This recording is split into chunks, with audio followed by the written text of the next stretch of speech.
Hey guys, in this video, I will show you how to play games on Amazon Fire TV. Alright, let's begin. First, go to the App Store on your Fire TV stick from the home screen. Once inside the App Store, use the search feature if you want to find a specific game. Alternatively, navigate to the Games tab at the bottom of the App Store. Here, you will see a variety of games available for download. Browse through the categories to find games that interest you. When you find a game you want to play, select it and press Download. Once the game is installed, you can open it directly from the App Store or from your Fire TV stick home screen.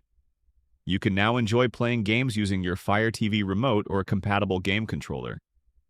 Many games are free, while some premium titles may require a purchase. This method makes it easy to turn your Fire TV stick into a mini gaming console and enjoy a range of games from casual to more advanced options. So that's basically how you can play games on Amazon Fire TV. That's it for this video. Thanks!